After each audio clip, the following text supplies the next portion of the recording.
রশিদিয়ার নামে দান করেছেন, আপনি দান করেছেন, তার নামে লিখে টিকে দিচ্ছেন। পরে রশিদিয়ার আর কে কে আছে দেখি ভাই।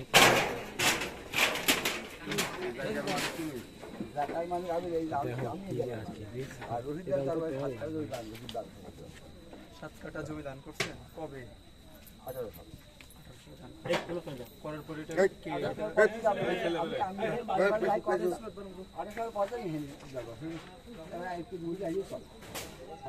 আলোচনা করি কথাবার্তা। আচ্ছা, কালকে কারা আসছিল? দিকে দরবারে মালিক গদি বিশা আবুল বাসায় ছিল, বাবু আসছিল, আর আমার এক পুস্তার রাজবাড়ির থেকে আসছিল মাসুমকারী ভাব সাথে করে হেনে এসে দাঁড়ানো নামাজ কালাম মহরের নামাজ কালাম করি, আপনার কত বছরে করিয়ে সালাম নামাজ কালাম করি শেষ করেছি। এখন ধরেন ওয়ে খাতি দেবো সব। আর সেই সময় যে পরিস্থিতি বোম মাইলি বোম ফুড়ি 3-4টি ফুটা করে খালি ধূপ ধূপ সব ধুতে দেখি, কারণ আমরা বাড়া আর কি করবো, আমরা জানতাম তা আল্লাহ রাসূল আর কি করবো। আর অন্য আপনার যারা ছিল তারা সব দ্বাদশে খাই সব ভাই এই সেন্টিমেন্ট সব ফেলাটা আছে সব। এইটাই আপনার এখানে যে কালকে এটা হচ্ছে স্থানীয় লোকজন জানতো? হ্যাঁ, 18 বছর এখানে করছি সবাই জানে, তারা বাড়ি ফার করছি এখানে সবাই জানে। আমি দেশের আমার চেয়ারম্যান ওনারা ভালো করেছি, হাদিস কথাটা আলোচনা হওয়া, তাহলে আমি এবার থাকতে হাদিস খারাপ কিছু তো শোনো মৌলানা মজিয়া মাদ্রাসা মৌলানা মজিয়া মারি মাদ্রাসার মধ্যে হিসাবে তারা আছে একসাথে বই তারা ও আদমিশাত করেছে।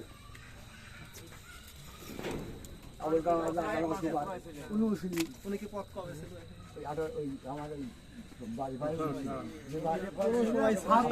স্যার এসব আজেবাজে কথা স্যার, তিনি মাদকের ডিলার স্যার। দরবার শরীফের নামে স্যার মাদকের ই চলে, এলাকার প্রত্যেকটি ছেলে স্যার এখানে আসছিল। আমি কোরআন শরীফ পড়ানোর কারণে এলাকার থেকে একবার এখানে তাড়িয়ে দেওয়া হয়েছে। বললে শুনতে পারবো না। এখন এইটা কালকে পর্যন্ত যা ঘটে গেছে, এখন এটা একটা হঠাৎ একটা ঘটনা। এটা নিয়ে আপনার এরপরে আর এটা নিয়ে যেন কোনো রকম ইয়ে না হয়, এটা আপনারা সবাই ইয়ে রাখবেন। এলাকায় যেন যারা থাকতেছে তারাও শান্তিপূর্ণভাবে থাকতে পারে। আবার যারা আপনারা আছেন সবাই সহমর্মিতার সাথে থাকার চেষ্টা করেন। আপনারা জানেন যে সারা বাংলাদেশে এরকম আপনার ইয়ে হচ্ছে, এই বিভিন্ন মাজার, এটা সেটা আমি বলিনি, আমি তো বলি না এটা মাজার।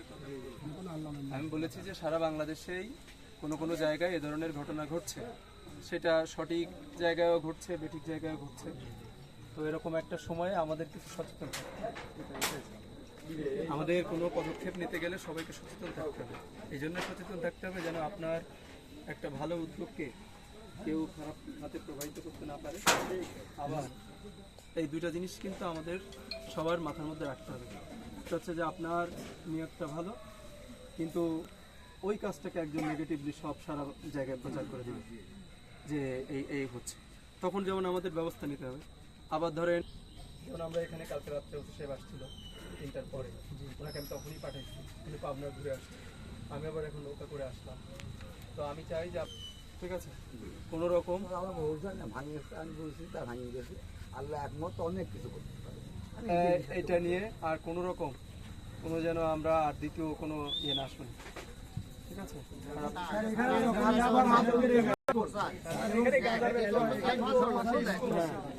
এই ভদ্রলোক 1993 সালে উনি কুরআন শরীফকে অবমাননা করে চুলায় দেয়। এরপর থেকে উনি এই নেশাদ্রব্য নিয়ে যথেষ্ট ব্যস্ত, এলাকার যুব সমাজ ধ্বংসের মূলে চলে গেছে। এটা আপনারা যদি কেউ মানে মাদকের বিরুদ্ধে সরকারের ইয়ে হচ্ছে জিরো টলারেন্স, এ বিষয়ে আপনারা সবাই সচেতন থাকবেন। সন্ধ্যার সময় ধরেন ঈশার নামাজ পর হলো বা 10টা বা 11টা বাজলো, এখানে ধরেন ইসলাম বিরোধী যত কাজ আছে ওনার সাথে তত কাজ চলে এখানে।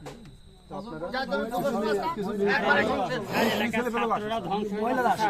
আপনারা না, আমার আত্ম, তারপরে আমার বেরোতে বলছিলাম, তারপরে বিশ্ব ইসলামিক পরিস্থিতিতে কোনো ইরানে কোনো রাজনৈতিক সহিংসতা হয়নি কিছুই না। জলবায়ু হিসেবে আমরা একসাথে বসবাস করি। এখানে স্যার এই সব কাজ করার কারণেই পাবলিক ক্ষিপ্ত হয়ে এটা করছে।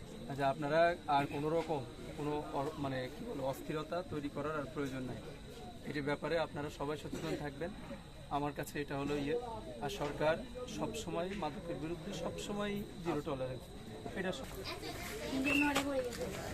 নোয়াটা করলে কি হবে? এই দেশে কত লিখ দেশে কত জায়গা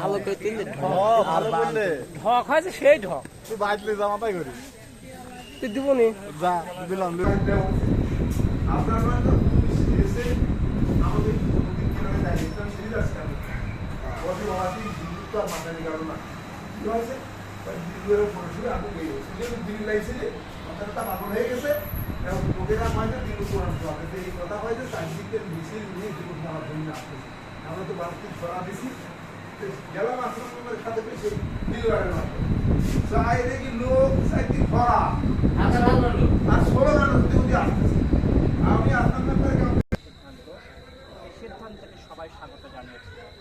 সম্মানিত আজকের এই সঠিক সিদ্ধান্তের কারণে মাদক সেবনে এটাকে আমরা নিন্দাবাদ জানাই, যাতে করে আর কেউ মাদকের বিরুদ্ধে কথা না বলতে পারে এবং কথা বললে তাদের টুটি চেপে ধরে সাদিপুর থেকে বের করে দেওয়া লাগবে, যাতে করে সাদিপুরের মাটিতে কোনো ধরনের নৈরাজ্য না করতে পারে, কোনো ধরনের মাদক ব্যবসা না করতে পারে, মাদক সেবন না করতে পারে।